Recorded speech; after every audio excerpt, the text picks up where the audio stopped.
Selamat datang ke Dosen Kesehatan. Dalam video ini saya mau menjawab pertanyaan, apa caranya untuk mengatasi urinasi berlebihan pada waktu malam? Kadang ketika orang sudah capek bangun malam untuk membuang air kecil.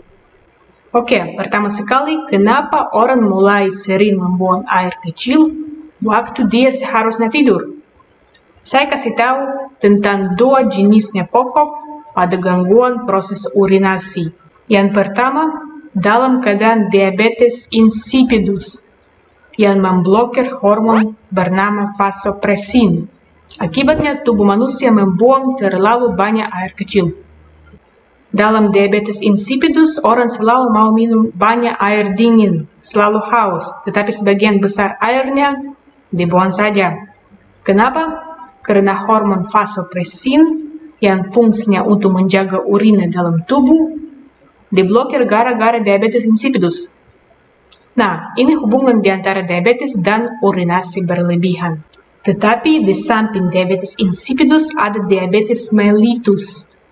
Hal diabetes mellitus agak beda. Gejalanya, kadar gula darah terlalu tinggi.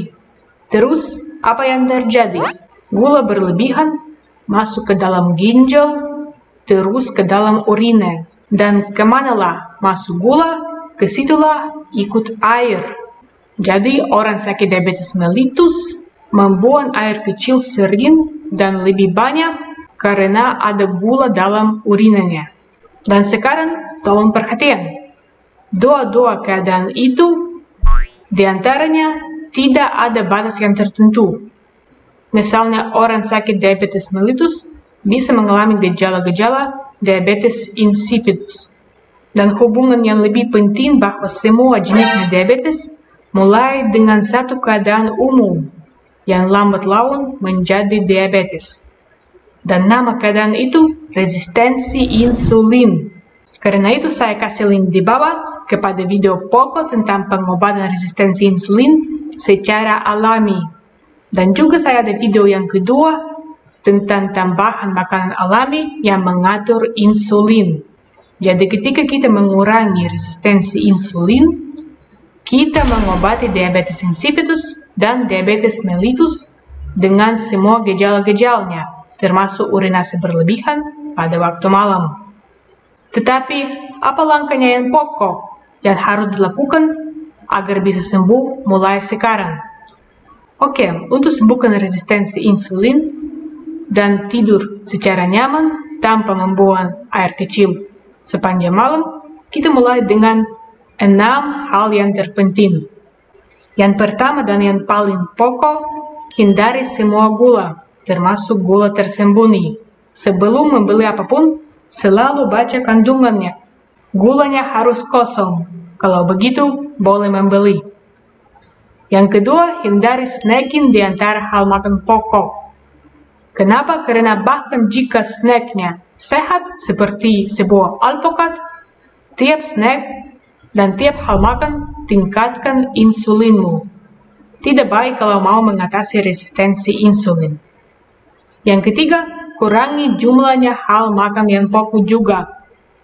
Alasannya sama, kita mau insulin yang rendah. Coba mulai dengan 3 hal makan yang pokok sehari tanpa snacking, sampai makan sekali sehari saja kalau sudah terbiasa. Dan tolong ingat ini, kalau belum lapar, pasti tidak usah makan. Yang keempat, tambah lemak kepada makananmu, karena hanya makanan yang berlemak tidak kasih insulin menjadi terlalu tinggi. Apalagi lemak jadikan kamu merasa lebih kenyang dan tahan lebih lama di antara hal makan. Yang kelima, tambah potasium. Suplemen potasium atau makanan dengan potasium, yaitu makan lebih banyak sayur hijau. Dan keenam, yang terakhirnya, tambah vitamin B. Vitamin dari kelompok B. Soalnya potasium sama dengan vitamin kelompok B, dua-duanya menurunkan kebutuhan pada insulin dan dengan cara begini membantu kamu mengatasi kecanduan pada karbohidrat seperti gula dan lain-lainnya. Oke, bagus sekali. Tolong membagi video ini dengan ibu bapamu. Kalau ada apa, bertanya saja di komen. Nama saya Nick. Semoga sehat semua dan sampai video baru dengan dosen kesehatanmu.